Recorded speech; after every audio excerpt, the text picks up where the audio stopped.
All right, guys. So this morning we are picking back up, having already finished all of the functions for CRUD operations. So create, read, update, delete. We've tested them.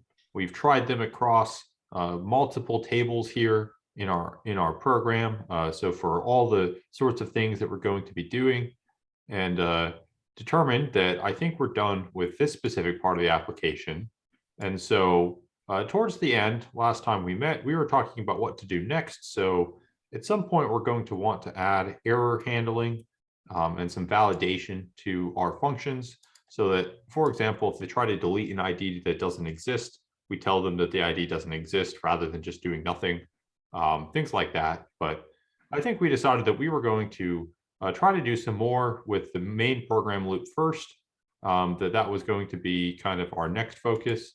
And so I thought today what we can do is we can try to implement the login function, and then we will set up the switch cases here for if a user can basically like what things they can do if they're a store owner versus what things they can do as a customer. And then we'll just set up the functions and we'll get the argument lists for each function correct, but we won't actually implement any of them. We'll just implement them with this pass keyword here, or just return or whatever. So the first thing that we were going to do was we were going to implement the login function, which we'd already pseudocoded out several days back, right? So in the main function here, we have the input loop here, and as long as the user input isn't exit, then we are going to stay inside this loop.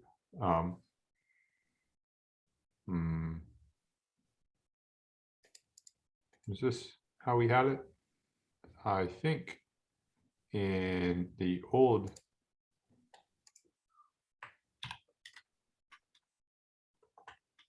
I'm trying to remember if we had a case for exit or not. I think we did.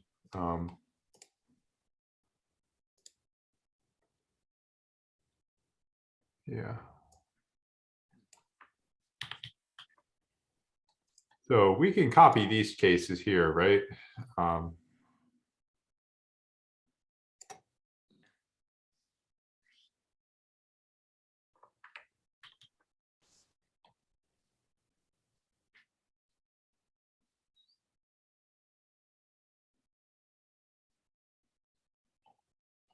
Where'd the stuff go? Here we are. And we can probably, oops, I want this file. We'll probably take the top lines as well.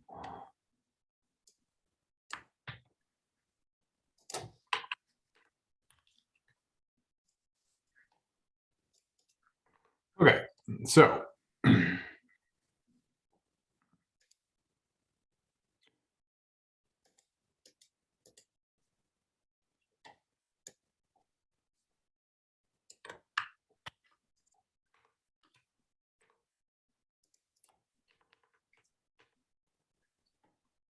how about we start off saying something like, I don't know, what do you think? Like, welcome to the storefront, please log in or register, right? Yeah. Welcome storefront. Already. Log in one word or two words? I think it's 2 words. Yes, it's 2 words. All right, so that's perhaps how we can start us off here. And so we now, if they say exit, we're going to print goodbye. So we'll break out of the loop and we'll stop in the main loop here. Otherwise, if they try to enter something invalid, we're going to tell them that they need to validate a valid operation.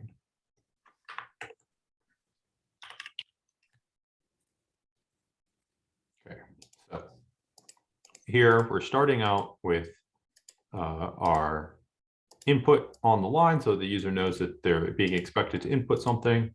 And right now, if the user tries to log in, we pass, and if they try to register, we pass. So let's start by just defining functions for these, right? So if they try to log in, so we said that we were going to try to pass a username or a password. So I think it kind of makes sense to have kind of a wrapper here. Or we could do, you know what, we can do it all in one function. So after the user says they want to log in, we want to then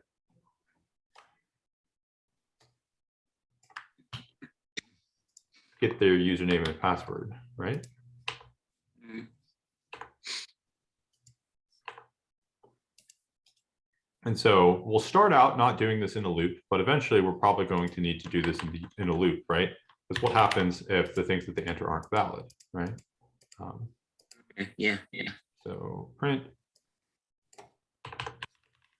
please enter your username. And we're going to please enter your password.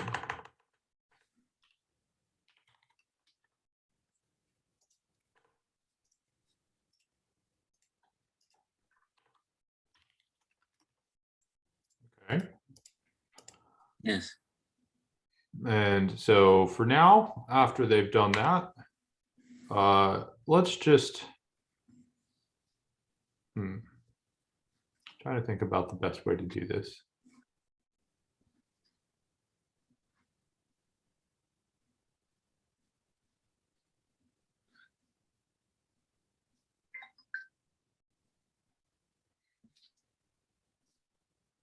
All right, so for now, let's just have them return after they enter these things. So either way, that's what we'll start with here. And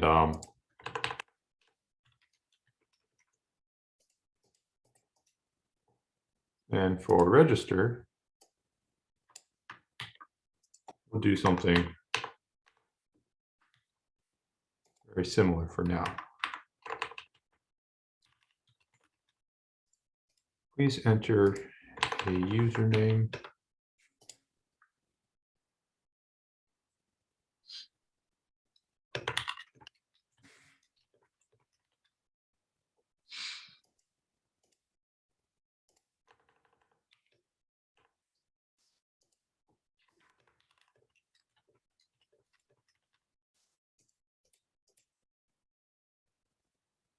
Okay, so these two functions, it makes sense what we're doing right now to start.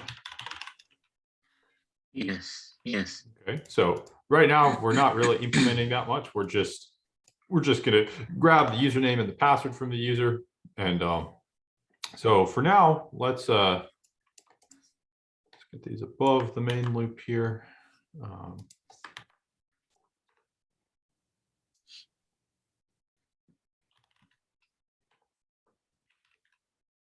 So let's see, make sure we don't have any code up here. I think we have all of the calls to our other functions commented out. Create and read, update, and delete. Yeah, okay.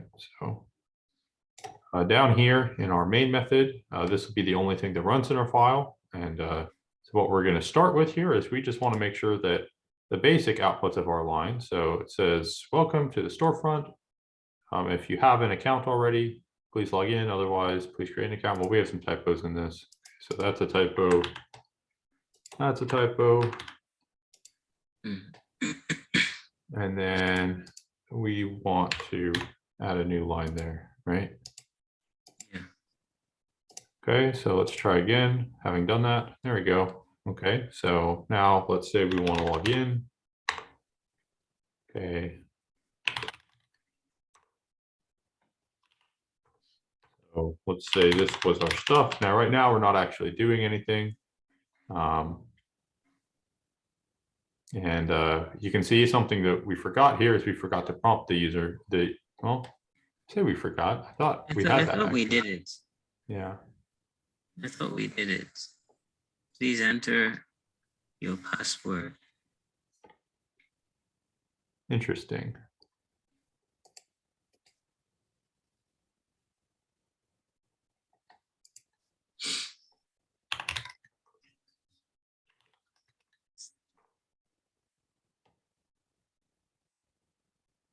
Huh. I wonder what happened the first time. Try that a couple more times.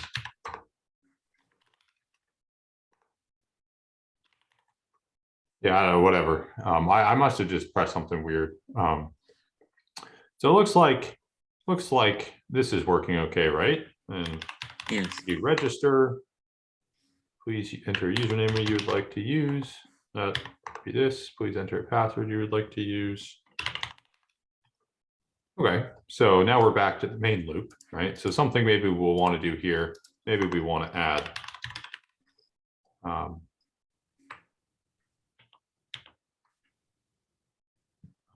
maybe we'll want to add print at the end of these so that before we get sent back to the loop,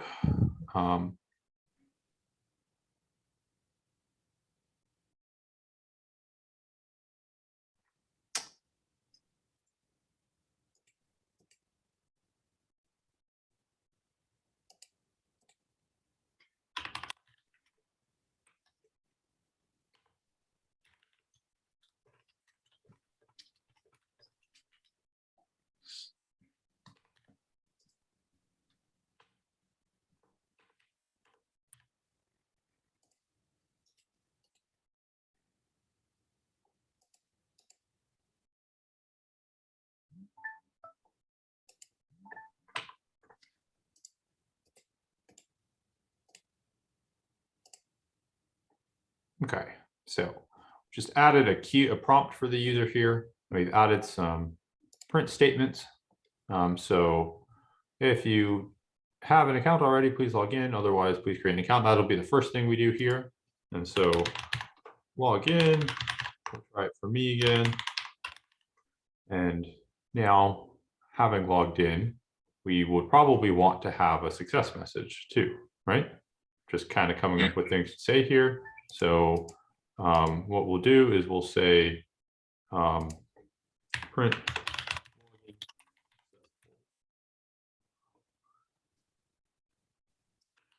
Okay. And down here, we'll say registration successful.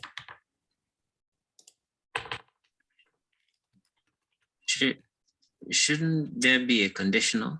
Oh yeah. Oh yeah. Well, I think what I'm going to try to have us do is get the whole thing scaffolded out with all the function calls, and then I would like to try to have you write some of it. So Okay. yeah, we have not actually implemented login functionality. You are correct. Nor have we implemented registration. But what we have done is we've gotten the basic framework in place, right? So Okay. what I'm going to write is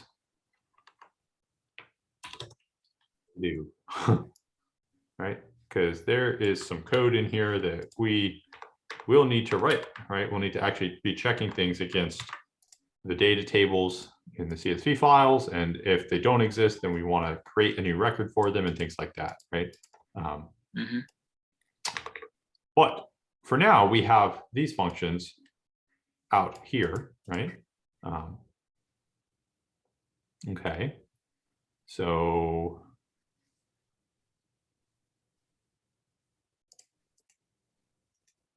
I think it kind of makes sense to group our functions in our main loop here. So this is our initial thing. What would you like to do?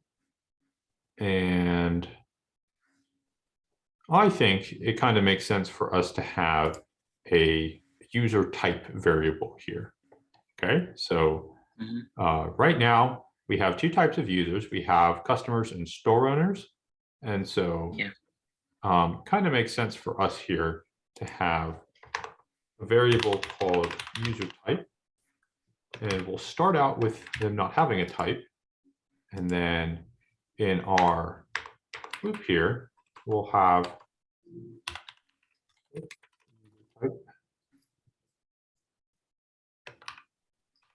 is equal to empty. So what are the things that they can do if they don't have a type? Like what does that represent in our application so far? If they don't have a type. Mm-hmm. A store. Well, no, I mean, kind of, okay, I suppose I didn't ask this real well because we haven't completely finished implementing these, but basically it means that they're not logged in yet, right? Because once they're logged in, we know if they're a customer or a store owner, but before they're logged in, we don't really know what kind of person they are, right? Yeah. User type. I was thinking that the register function is where we would actually have them specify what type they are. Right, well, yeah, we will have to have them do that as well. But I mean, once they log in, if they have an existing account, then we'll be able to know which type there is. We'll have to figure out how we pass it up here. I think it kind of makes sense to probably have the return type of the function return the entire record, and then we can get the type from that. I mean, multiple ways we could do it.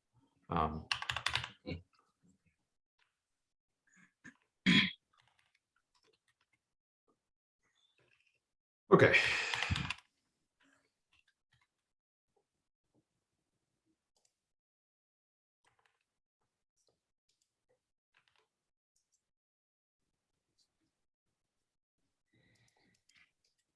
So we are going to want to do different things here, right? For each different type, we are probably going to want to handle things a little bit differently, right?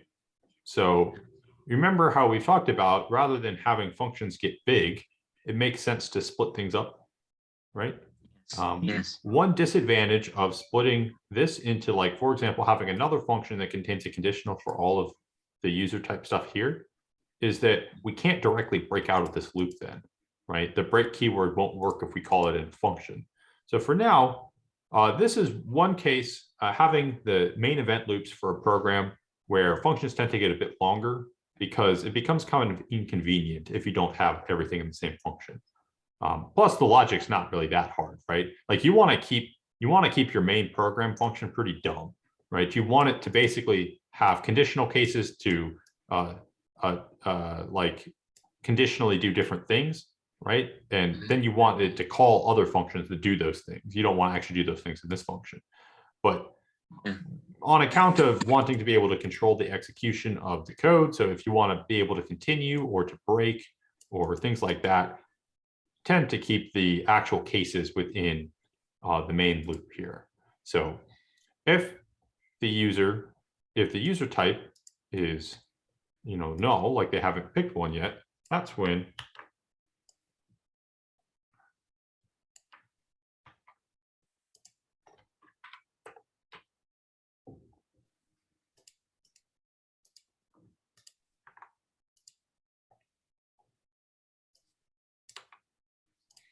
right? If the user type is null, that's when they could either log into register. And I think it kind of makes sense, actually. So can the user get out of the application before they've logged in? Do you think that makes sense? Yeah, they can type exit, right? So even before we check the user type, we don't care what their user type is, no matter what kind of user they are. If they want to exit first, we'll let them do that. Yeah. Okay. So that is something we'll do up front because we don't care about their type when we let them do that. Okay. And then our else here. Okay. So we'll have to think about how we want to do this, right? So if the user has, since we don't have all these mutually exclusive conditions anymore, we'll have to stick the else in each one, because if the things that a user can do for a process, if they don't have a type, well, if they get to the end of the things that they try to do when they don't have a type, then we'll want to print this. And this will be different for different users, right? Because what we will want to do is we'll want to print, please enter a valid operation, try again. Like, for example, if a customer tries to create a store, right? We're going to tell them, no, you can't do that. That operation would be valid if they were a store owner, but they're not a store owner, right? Mhm. Making sense so far? Yes, it is. Okay, so let me ask you, can a person be both a customer and a store owner? Yes. We decided that Which that was was why possible. I was starting to think maybe they don't have to specify that they're a customer or a store owner when they log in, because once they log in with their username, the application, the software should be able to tell, the code should be able to tell whether the person is a customer or a store owner or both. Through the CSV files, and when they're registering, they can register, and by choosing categories that they're actually populating, if they're entering cash, that is actually putting something in a wallet, we assume they're a customer. If they're stating assets and liabilities, then we know they're a store owner. Depends on what they try to do. So you're correct, right? And this is going to complicate what we have here. So let's think about if these two things aren't completely mutually exclusive, right? Then that changes kind of how we're going to want to think about it, right? We can still have exit up front. That's fine. We can still have stuff before they have a user type, right? That's fine. So let's look at something here for, let me think about how we want to do this. We would have an enum, right? Perhaps. Let's see how, if Python lets you make enums.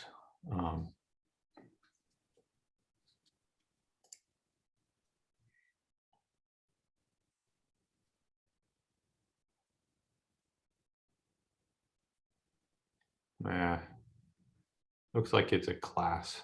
That's fine. We'll do it this way because I think this is probably going to be the most readable way to do it. We haven't technically done classes yet, but for now, just don't worry about this word.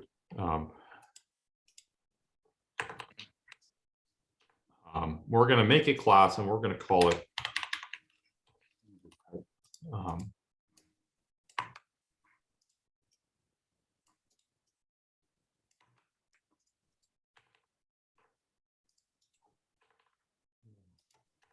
things were. And so the user can either be or they could be the store owner, or they could be, I wonder what do you think we should call the third type, right? The store owning customer. Okay. I mean, or we could just do both, right? Yeah. Okay. I think that's fine for us, right? From enum, import enum.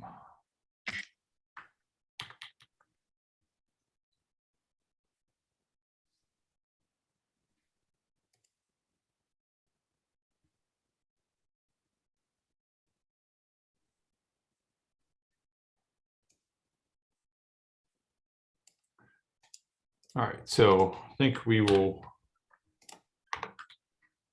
import the enum package or class here. And then as we come down, I'm sorry, my brain's a little distracted. I had to look at something else for a second. So, my goodness, where are we? Should probably try to move up where we are so that it's easier to find. Okay, so we're like line 360 here.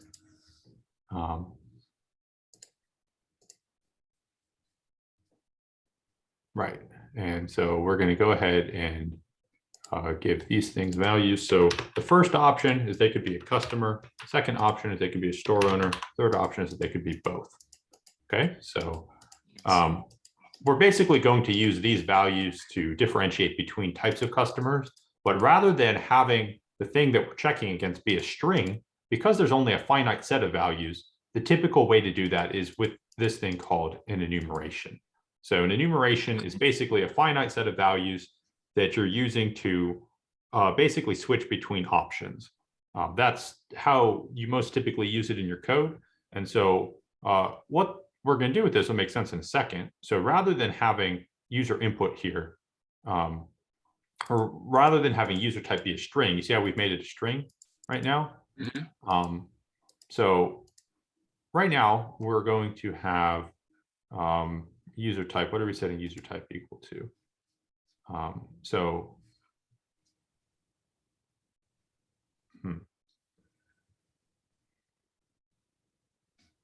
So right now we haven't set it equal to anything. But so for now, we'll just check if user type is this. But in the other cases here, we'll check if user type is equal to the name of our enum here is user type, right? So actually, you know what? This is Python.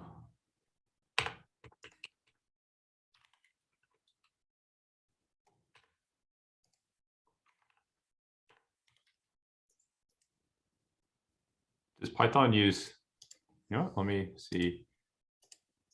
Class naming convention caps. So in C#, you would always want, okay. In C#, you would always want to capitalize your class names and so-called Pascal case. Constant names in Python should be capitalized.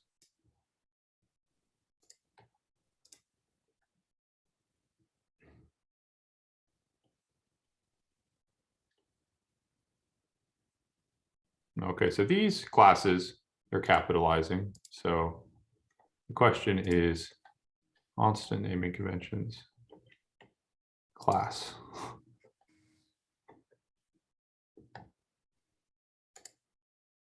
I just want to make sure we're getting in the habit of writing good code here. Python naming conventions.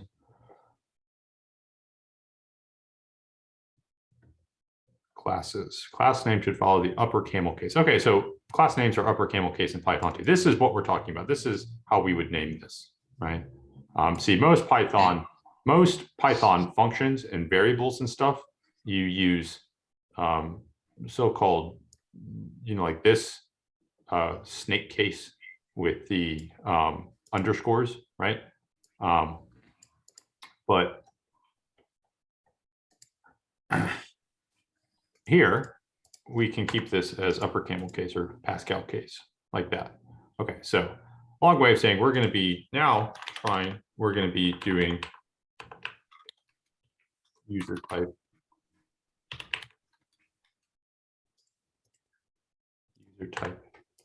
dot customer.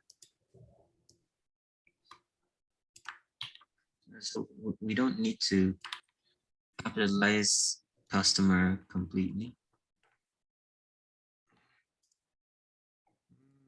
Actually, I think we should. You're right.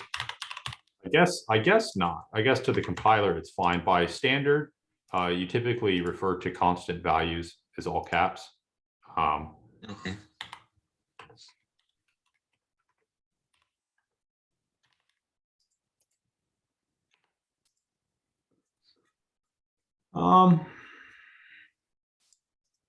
Okay, so that's that.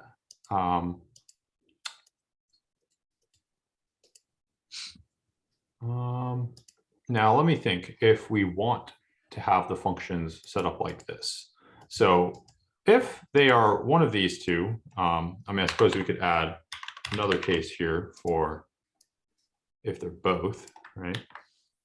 So quote unquote dumb way of doing this would be to simply copy all the functions here because the user could be more than one of these, right?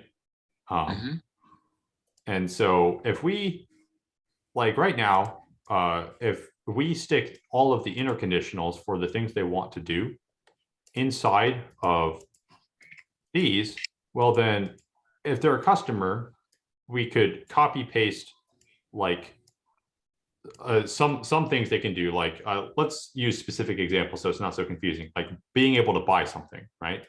So if we want to let them be able to buy something, then that would need to go in the customer case here, but it would also need to go in the store owner case, right? or sorry, not the, so wow, you know what, look at me. The both case. So in how we order this, how does it make sense for us to run through the cases here? What I'm saying is we don't want to ever like duplicate a case, right? We don't want to have to copy paste it and have it listed there more than once. Okay. Okay.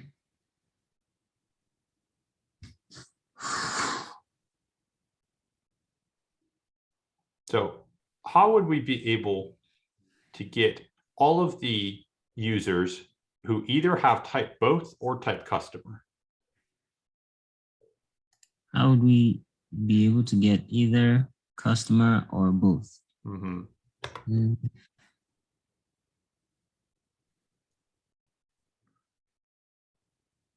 Okay.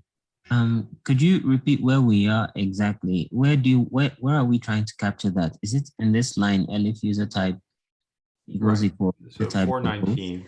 I mean, right now this line will only check if the user type is both. But if we want to Okay. check that, what happens if we want to check if the user type is both or if the user type is customer? What do I write? Or Mm-hmm. customer. So user type dot customer. It's not a trick question. We're just trying to see here if the user is both or they're a customer. We want to do customer things. And then Okay. you see what I'm saying? And then, oops, we don't really want to delete that one. We're gonna do the same thing here. So this will let us bundle our functions without repeating ourselves, right? So we don't have to have a separate case for both is what I'm saying. We're just going to use the both case like this. And here we're going to store.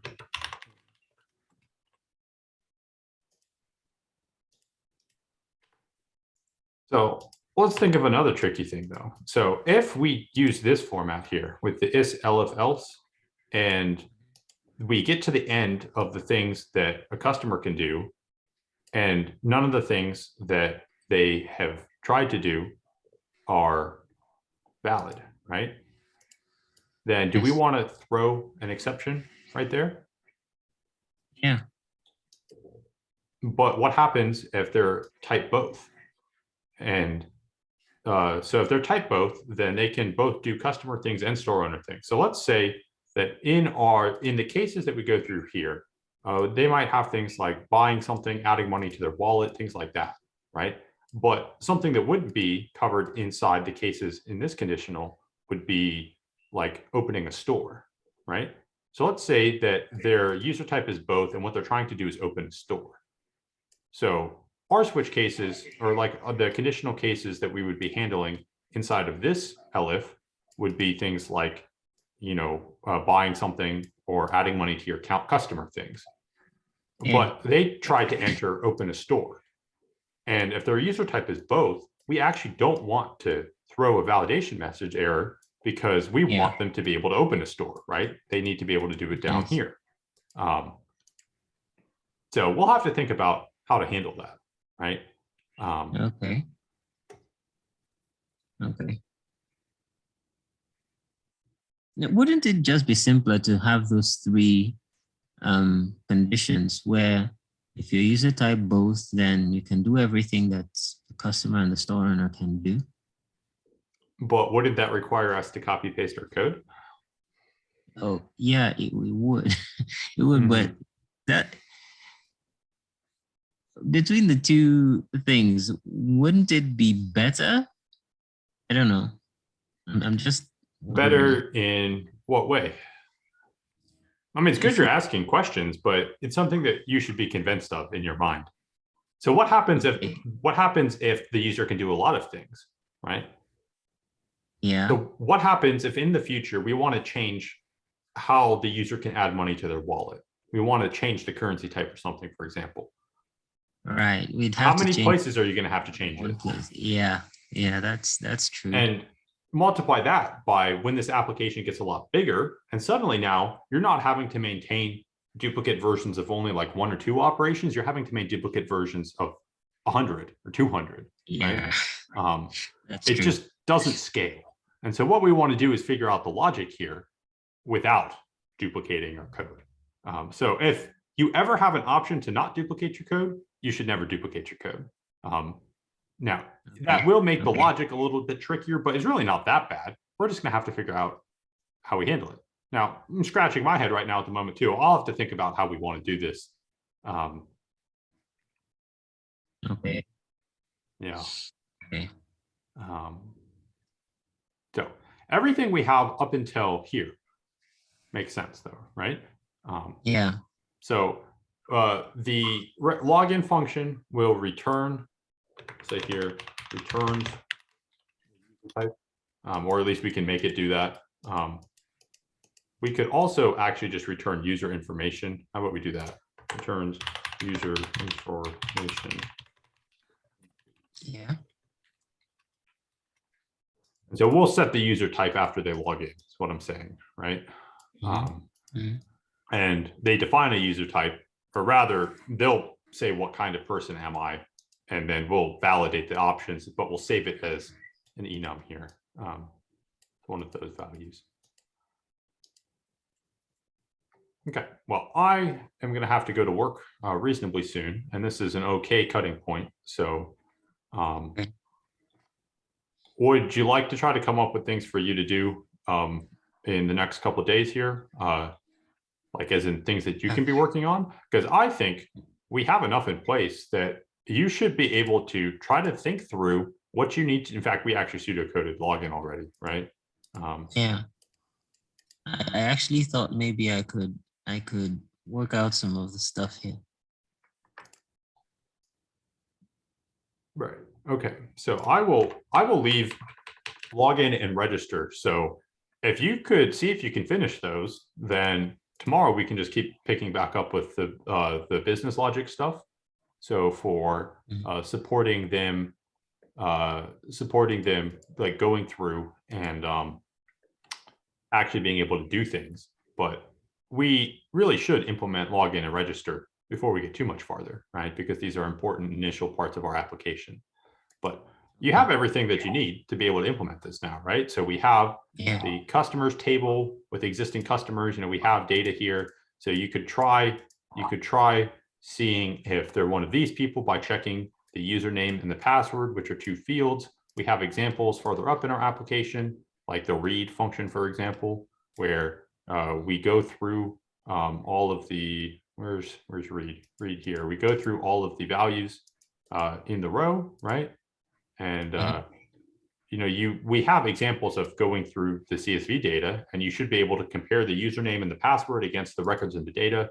And if no records exist, you'll want to return some value to let you know that no records exist. Well, actually, really what we'd want to do is throw an error, but the first time you can write it, assuming that when they enter things, what they enter will be valid. Or you tell me, if you want to set up error handling now, we can do it now.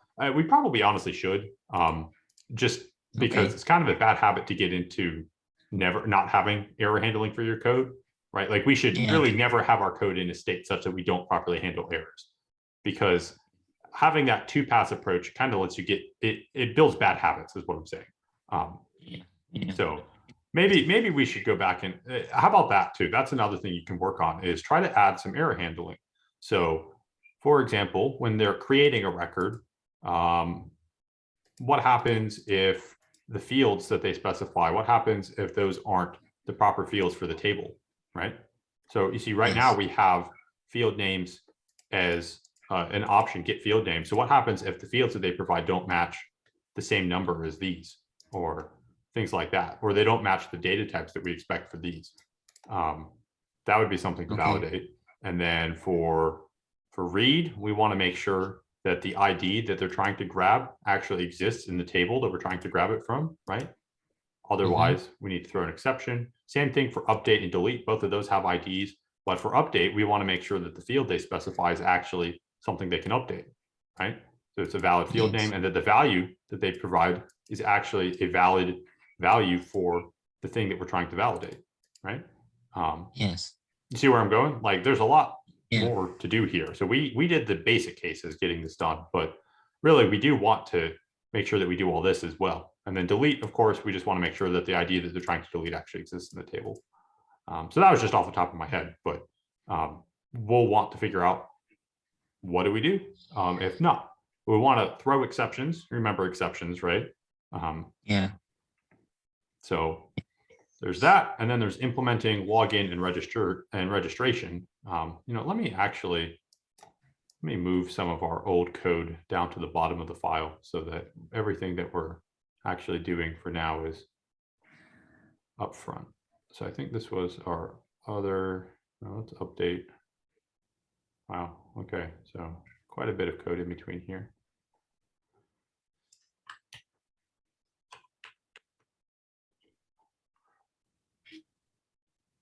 Okay, so everything there on down is old stuff, and then it was just up here. So up above, we have our general functions, and then we have the main program loop here. So that's where I'll leave things for now. I think you have plenty to work on. We'll see how much progress you make. And then we can pick back up tomorrow, doing more stuff in the main program loop. Okay. Okay. All right, well, that's where we'll cut for today. And so tomorrow we'll pick back up, making more progress on actually getting the program looking more like a usable application, right? Okay.